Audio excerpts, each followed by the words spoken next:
Hola familia, qué gusto que podemos estar juntos otra vez y podemos encontrar dentro de la palabra del Señor una enseñanza práctica para nuestras vidas.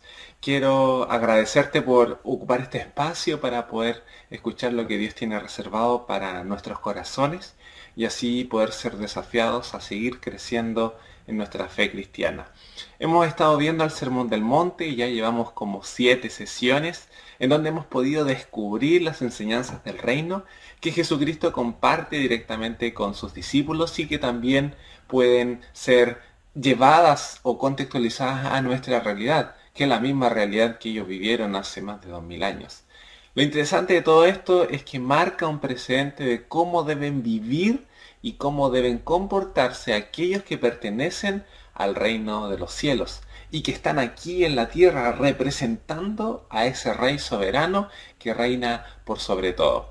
Así que quiero invitarte a orar para que Dios sea quien dirija esta sesión, este mensaje, esta reflexión de la palabra y que juntos podamos, a través de esta enseñanza, poder crecer y poder mostrar estos atributos del carácter y de la justicia que Dios nos está desafiando a poder llevar por obra. Así que te pido que cierres tus ojos ahí donde te encuentras y podamos juntos orar al Señor. Amado Padre Celestial, te damos gracias por tu palabra, gracias por esta reflexión que tú has preparado para nosotros.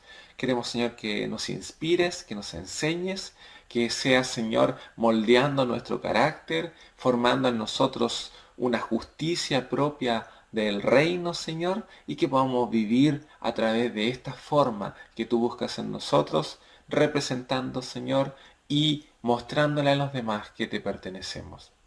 Ayúdanos, Señor, bendice nuestros corazones y los abrimos para recibir tu palabra y que sea depositada en nuestras vidas y puesta también por obra.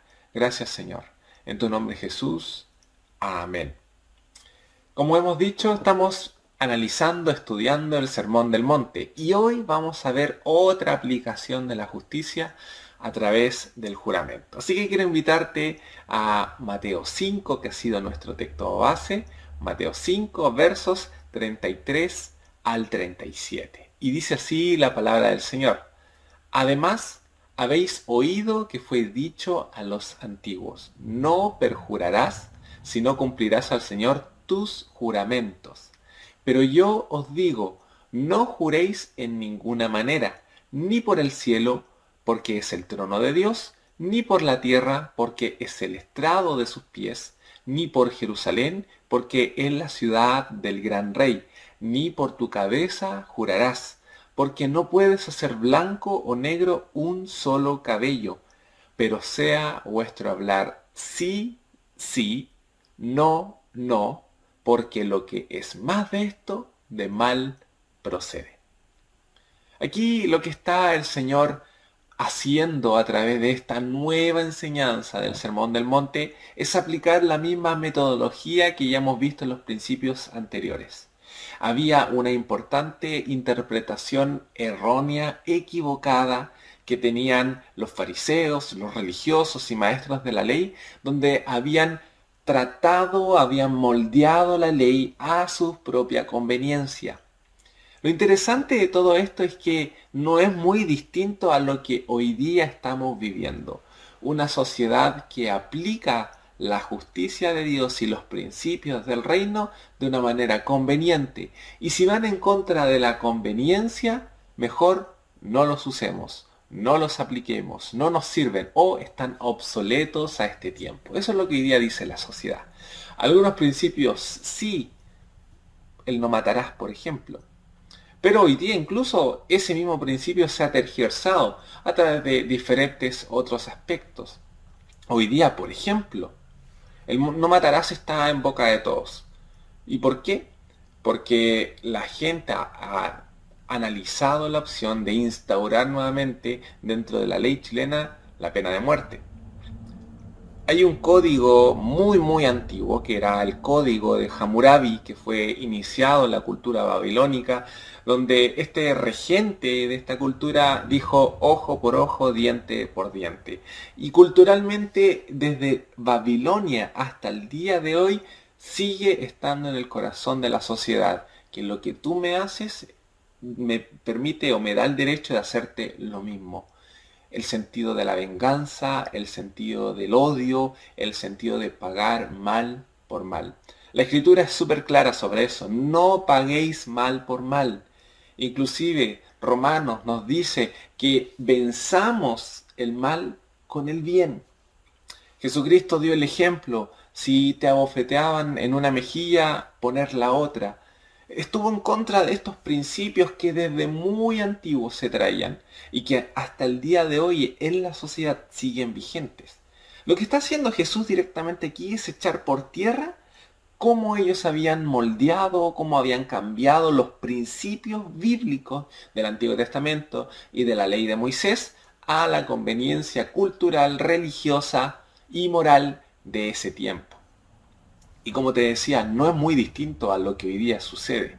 No es muy distinto a cómo la sociedad ha tergiversado los principios de Dios y los ha moldeado a su conveniencia. No es muy distinto a cómo hoy día muchas personas en la iglesia siguen tergiversando la ley de Dios y siguen modificándola y tratándola a conveniencia propia. Así que esto es lo que estaba sucediendo. Ya hemos visto a través de los otros mensajes cómo ellos moldearon o cambiaron la ley.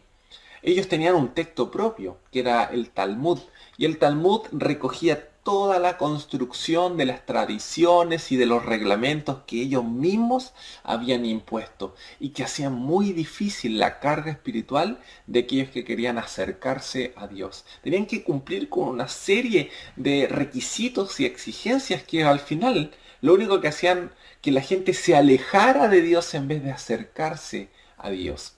Hoy día sucede y somos muy críticos en eso.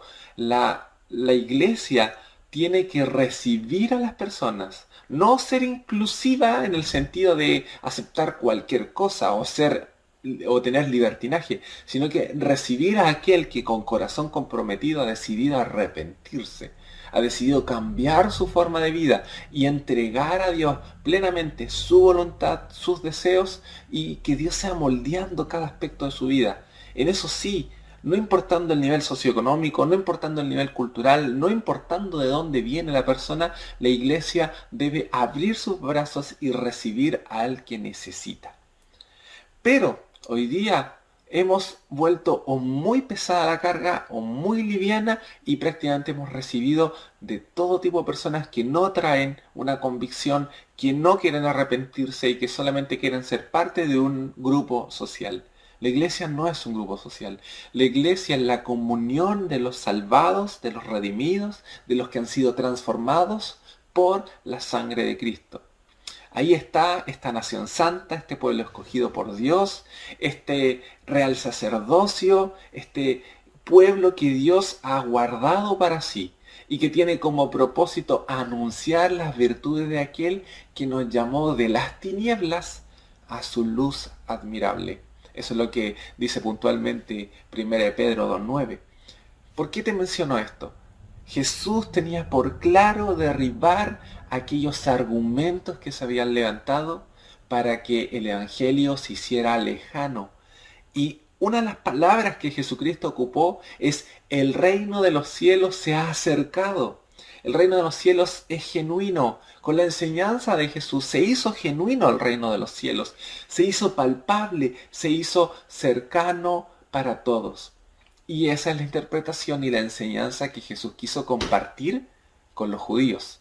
Pero aquí vemos que Jesús está hablando acerca de la palabra, del juramento y del principio de la verdad en quien usa su palabra.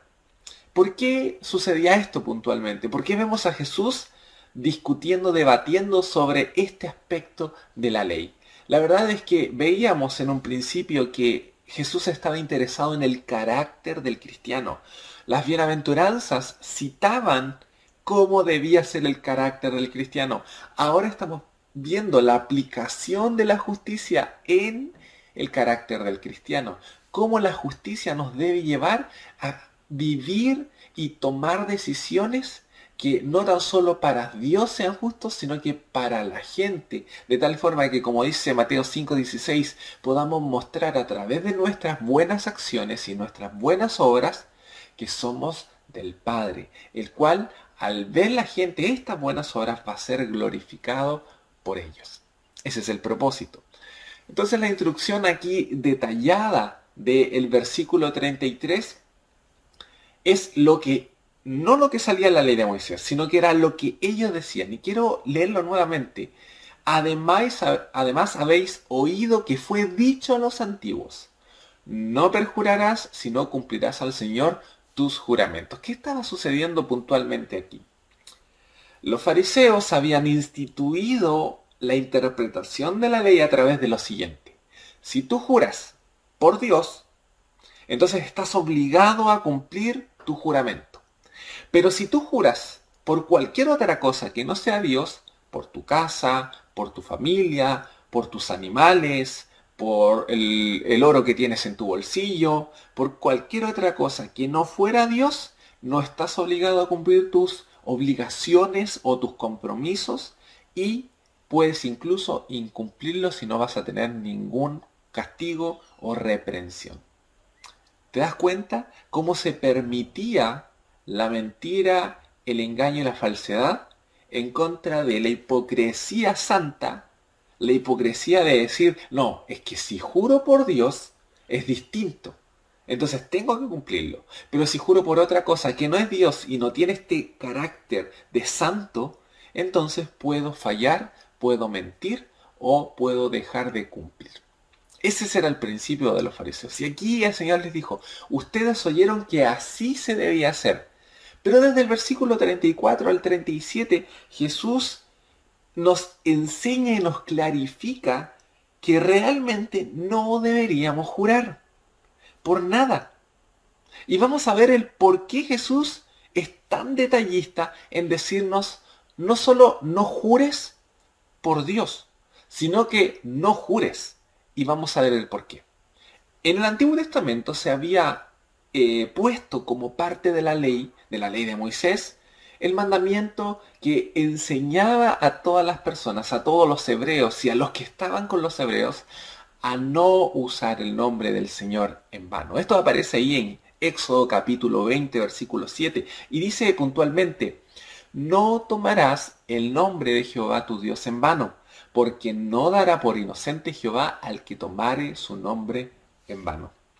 ¿Qué significaba tomar el nombre del Señor, el nombre de Jehová en vano? Usarlo para una promesa, por ejemplo, y no cumplirla. Usar a Dios como testigo y realmente tener falsedad o incumplir con un compromiso pactado. Esa es una de las muchas formas en que los israelitas podían usar el nombre de Jehová en vano.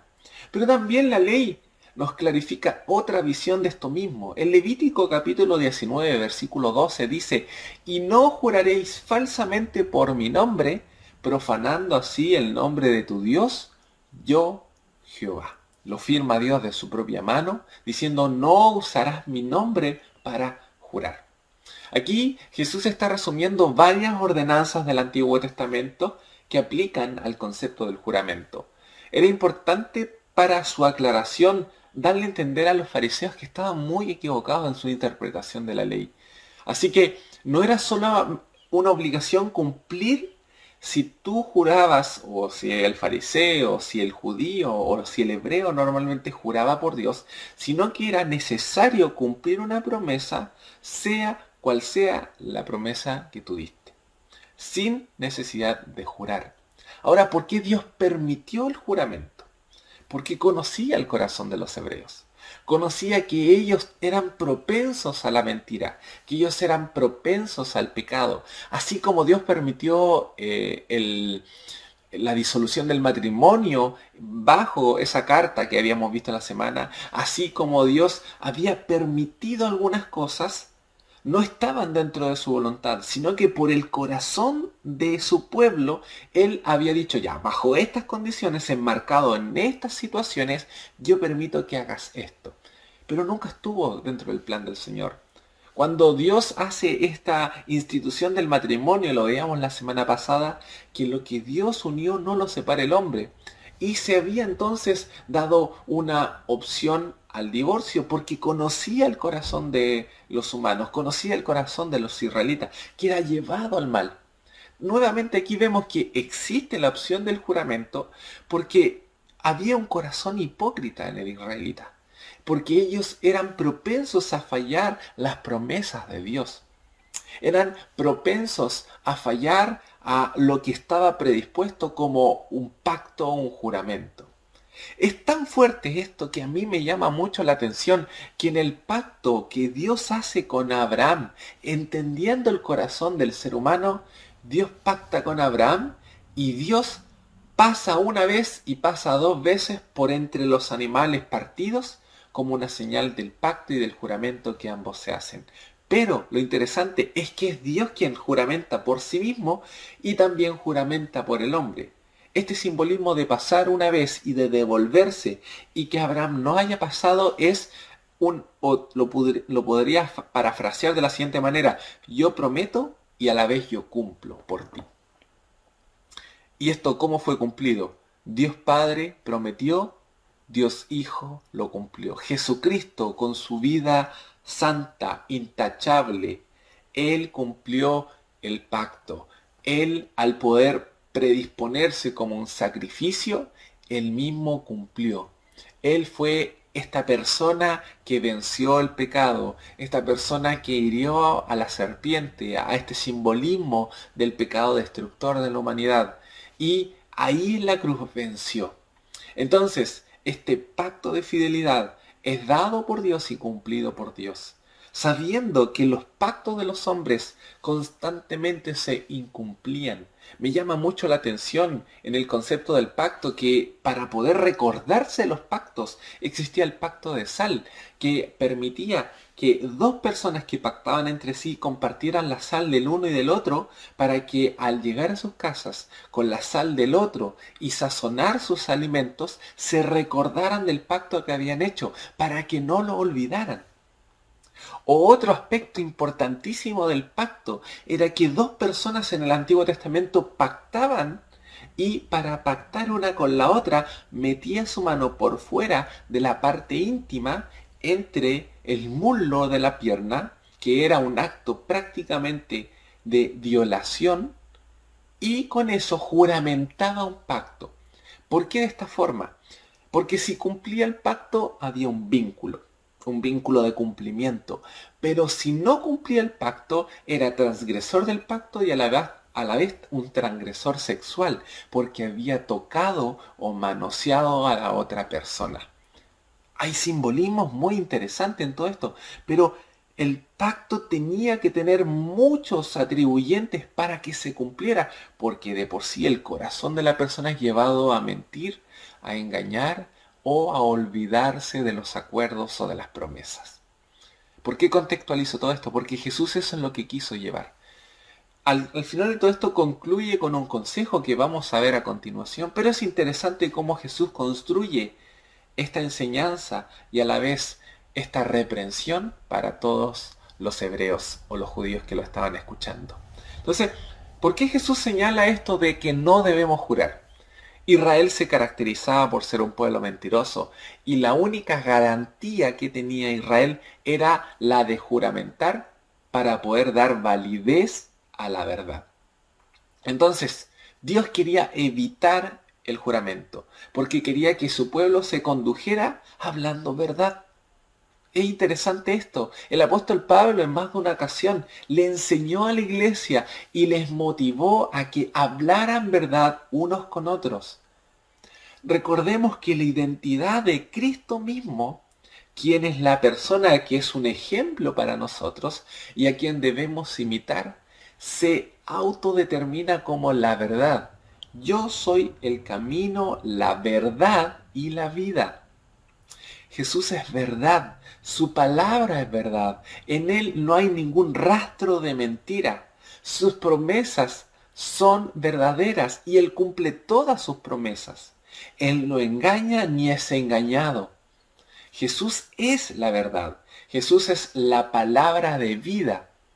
Entonces, así como entendemos la identidad de Cristo, así el cristiano que estaba siendo enseñado por el apóstol Pablo tenía que vivir. Entonces el apóstol le dice a los cristianos de las diferentes iglesias que están allá entre Asia y Europa, condúzcanse con verdad, hablen verdad los unos con los otros, no mintáis, no os engañéis, porque somos iguales, porque somos hermanos, porque somos familias de una misma iglesia. Ese es el consejo del apóstol Pablo. Y esto es ya años después de la vida de Jesucristo, pero Jesucristo lo lleva a la realidad hoy. No juréis. Y no es necesario jurar porque el aspecto que Jesús quería resaltar era el aspecto de la verdad y del buen testimonio que le diera validez a la verdad. Hoy día, ¿por qué juramos? ¿Por qué prometemos? ¿Por qué es necesario que nos comprometamos? Por algo súper sencillo, porque hoy día la palabra hablada ya no tiene validez. Ejemplos de eso en mi vida profesional es que cada vez que vendo un proyecto tengo que generar un contrato. Hoy día un contrato es lo que antiguamente era un pacto. Entre dos personas ya tiene que haber una tercera, que es un testigo, que tú lo puedes conocer como un notario público. Y que esa persona hace de testigo público del pacto entre dos. Por ejemplo, entre mi empresa y mis clientes. ¿Qué tengo que hacer yo como empresa? Cumplir con ese pacto y a la vez mi cliente también cumplir con el pacto de cancelarme los servicios prestados. Pero hoy día ningún cliente me quiere hacer un abono, ningún cliente me quiere pagar si no hay un documento que lo avale. Porque en cualquier momento las personas creen que el otro los puede engañar, que el otro puede falsear, que el otro les puede robar. Hoy día puedes hacerte la pregunta, ¿tu vida tiene validez en la palabra que entregas? ¿Tienes un testimonio tal que la gente cree en tu palabra? Hoy día yo creo que como iglesia estamos en deuda. Como iglesia necesitamos tener una palabra que sea creíble, una palabra firme y segura. Y hoy día los cristianos, lamentablemente, no tenemos esa palabra. Y eso no implica que no hayan cristianos verdaderos que tengan una palabra verdadera. Pero el testimonio generalizado es lamentable. Es lamentable que durante esta semana todos a través de diferentes redes sociales, a través de las noticias, viéramos como personas se atribuyen incluso el nombre de cristianos y el nombre de Cristo y hacen cosas que vapulean, que vituperan el nombre de Jesús con sus actos engañadores y mentirosos y que se atribuyen títulos espirituales que lo único que hacen es dañar a la iglesia. Hoy día más que nunca la iglesia necesita tener verdad, no solo en sus dichos, sino que en las acciones que hace, en los compromisos que toma. Estamos en deuda como iglesia con la verdad. Y la iglesia debería representar a Cristo, quien es la verdad. Así que Jesús está hablando algo sumamente aplicable y atingente al día de hoy. El cristiano necesita tener un fuerte compromiso con su palabra, con el juramento, y que sea nuestra palabra ya un juramento y no necesariamente debamos recurrir a jurar por algo o por alguien, ni menos por Dios, para que crean en nuestras promesas. Aquí los versículos 34 al 37 tienen a través de Jesús la intención de clarificar la ley, la intención de hablarnos de lo que realmente la ley mosaica, la ley del Señor quería realmente enseñar. Los mandamientos no eran por conveniencia, eran para vivir vidas agradables los unos con los otros y que pudiéramos compartir. Así que Jesús lo que hace aquí es ofrecer ejemplos. Los hombres no debían jurar ni por el cielo ni por la tierra, porque estos son el trono de Dios y son el estrado de sus pies. Respectivamente, no debían jurar hacia Jerusalén, porque si queremos traducir esto como una posición literal geográfica, los israelitas tenían un anhelo cultural y religioso espiritual hacia la ciudad de Jerusalén. Ellos no tenían que jurar por Jerusalén, porque era la ciudad de Dios. Y ahí reinaría y reinará el gran rey, que es Cristo. Ellos no debían jurar por su cabeza, porque eran incapaces de transformar un cabello a negro o a blanco. Eso es un proceso natural y la Escritura nos dice que todos estos procesos naturales vienen de parte de Dios y son controlados por Dios. No podemos juramentar por algo que no tenemos el control y que el control lo tiene Dios. En otras palabras, lo que está haciendo Jesús aquí es relacionar cada aspecto de la vida y atribuirle a Dios el control y el poder sobre todas las cosas. Es decir, si juramos por algo, realmente estamos jurando por algo de lo que Dios tiene el control y yo no tengo el control. Estaría jurando por aquello que Dios es dueño y Señor y que yo no tengo propiedad ni poder. Todo se trata de Cristo y es de Él. Entonces no puedo jurar por algo que es de Cristo porque finalmente, o de Dios, porque finalmente estoy jurando por Dios. Eso es lo que Jesucristo intentó enseñar a través de esto. Entonces todos los juramentos, las promesas, tienen que tener en su base la verdad. Y la gente, a través de nuestra verdad consecutiva, va a creer en nuestra verdad como la única verdad. La verdad es que nos falta para eso. Entonces Jesús fue muy crítico sobre esto. Y en Mateo capítulo 23, que lo hemos ocupado como referencia, el Señor aclara y dice lo siguiente en los versículos 16 al 22. ¡Ay de vosotros, guías ciegos, que decís, si alguno jura por el templo, no es nada, pero si alguno jura por el oro del templo, es deudor! Insensatos y ciegos, si alguno jura por porque ¿cuál es el mayor? ¿El oro o el templo que santifica el oro? También decís, si alguno jura por el altar, no es nada, pero si alguno jura por la ofrenda que está sobre él, es deudor. Necios y ciegos, porque ¿cuál es el mayor, la ofrenda o el altar que santifica la ofrenda? Pues el que jura por el altar, jura por él, y por todo lo que está sobre él. Y el que jura por el templo, jura por él y por el que lo habita. Y el que jura por el cielo, jura por el trono de Dios y por aquel que está sentado en él. Eso es lo que el Señor quiso ahora clarificarles en este pasaje de las Escrituras. No importa por lo que juremos, es de Dios y estamos haciéndolo finalmente por algo que no nos pertenece y sí a Él, entonces terminamos jurando por Dios y eso es lo que el Señor quiere evitar. Que nosotros finalmente no cumplamos con nuestra palabra y nos constituyamos en mentirosos y usemos a Dios para una mentira. La pregunta es, ¿qué valor tiene tu palabra? ¿Qué valor tienen tus promesas? ¿Qué valor tiene lo que tú dices? ¿Tiene valor? ¿Mi palabra tiene valor? ¿Crees en mi palabra? ¿La gente cree en tu palabra? ¿Necesitamos recurrir a juramentos para que nos crean? ¿Sabes qué? El que recurre a juramentos es porque sabe que no va a cumplir a su palabra y necesita desesperadamente que le crean. El que recurre a decirte, sí, te prometo, ahora sí te prometo, ahora sí que te lo cumplo, es porque recurrentemente ha fallado una y otra vez y ahora su palabra ya no tiene valor. ¿Te has encontrado en esa situación? Sí, en 5 minutitos llego. Sí, casi, estoy a punto. ¿Y por qué decimos eso? Porque sabemos que nuestra palabra no es verdadera. Y que lo que estamos diciendo no es del todo genuino. ¿Sabes? Si tu palabra tiene un poquito de mentira, ya toda es mentira. No hay un poquito. No hay un por si acaso. No hay nada parcial. O es todo o es nada. No puede haber un poquito de pecado en alguien santo. Porque lo transforma en un pecador. Santidad es completo. O es todo o es nada. Entonces, ¿cuántas veces nos hemos comprometido con los demás y no hemos cumplido con nuestra palabra? ¿Cuántas promesas todavía están ahí, en el tintero, y no hemos cumplido? ¿Cuántas veces nos hemos comprometido con un hermano de la iglesia y le hemos dicho, vamos a hacer esto y de esta forma, y no hemos cumplido con lo que hemos prometido? Ahora, más difícil aún, ¿cuántas veces te has comprometido con el Señor y no has cumplido con tu promesa?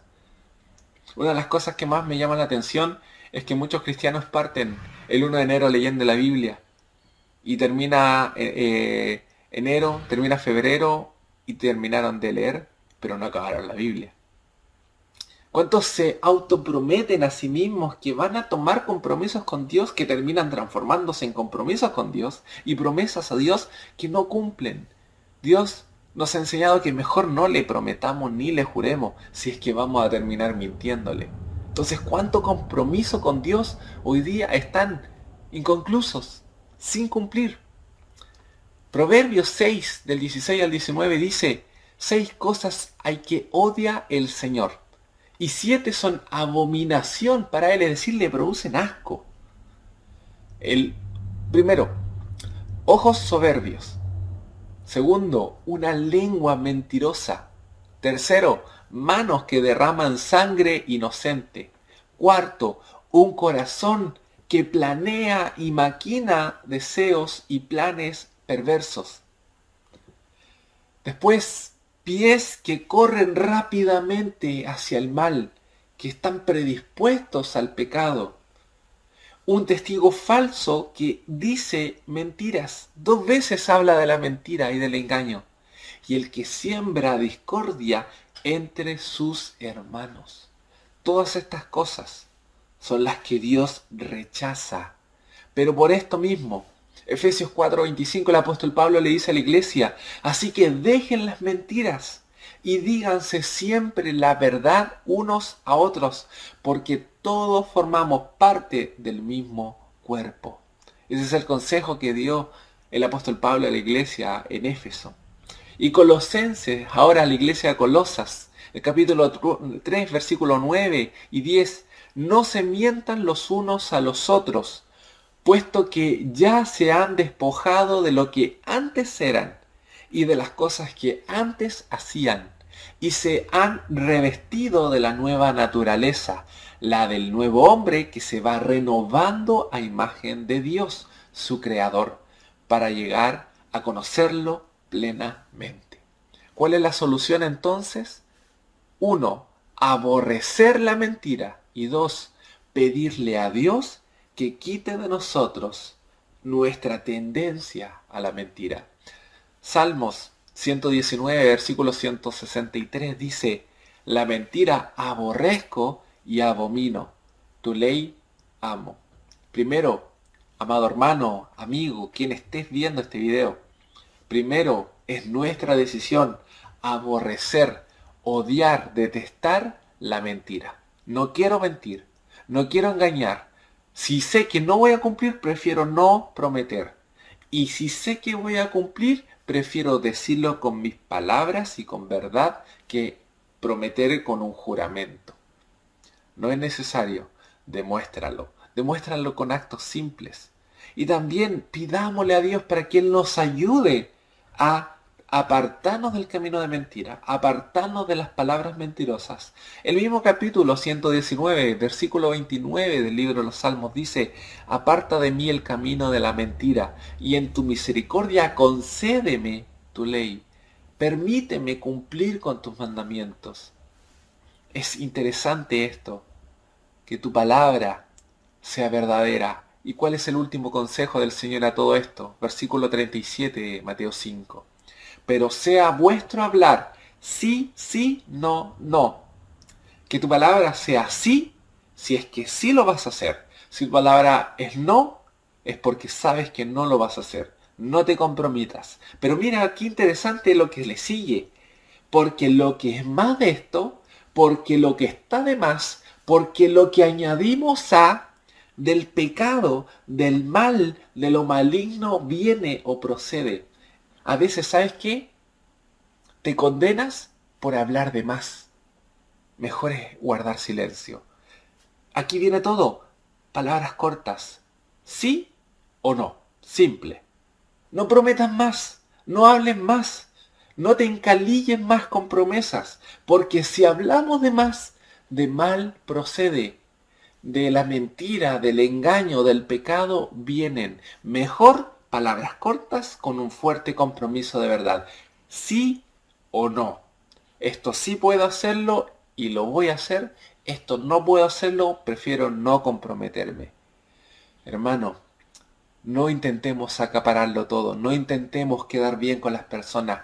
Cumplamos nuestras promesas. Que no nos conozca la gente por tener a otra persona con un compromiso 2, 3 meses y no poder cumplir con él. Nos constituimos en mentirosos, en engañadores y nos hace iguales o peores que el mundo. Tenemos que ser distintos. Tenemos que ser genuinos. Hablemos con verdad. Amén. Oremos al Señor. Padre del cielo, gracias por tu palabra, gracias por tu enseñanza. Ayúdanos, Señor. Nos has puesto la vara muy, muy alta, Dios. Que seamos santos como tú eres santo. Santo significa, Señor, apartado de. No quiere decir que seamos perfectos, porque por nuestros propios méritos no podemos ser perfectos, pero sí podemos apartarnos. Y a través de tu proceso de la santificación nos apartas del pecado, nos apartas del mundo.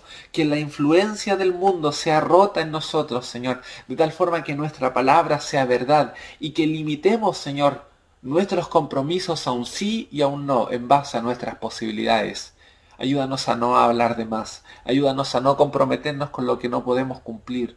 Ayúdanos, Señor, a que la gente nos reconozca por nuestra palabra de verdad y que seamos, Señor, fieles y dignos ante los demás. Ayúdanos, Padre Celestial, y que esta palabra sea una vivencia continua en nuestras vidas. Gracias, Padre Celestial. En tu nombre, Jesús. Amén. Queremos bendecir tu vida y tu corazón. Queremos invitarte al día de mañana a que puedas ver nuestra red de niños, nuestras cápsulas que preparamos todos los domingos para ellos a las 11:45 y que en la tarde puedas reunirte con nosotros a adorar a nuestro Señor a las 5 de la tarde. Que seas muy bendecido. Dios nos ha desafiado con una tremenda palabra el día de hoy que tenemos que poner por obra. Así que seas muy bendecido. Chao.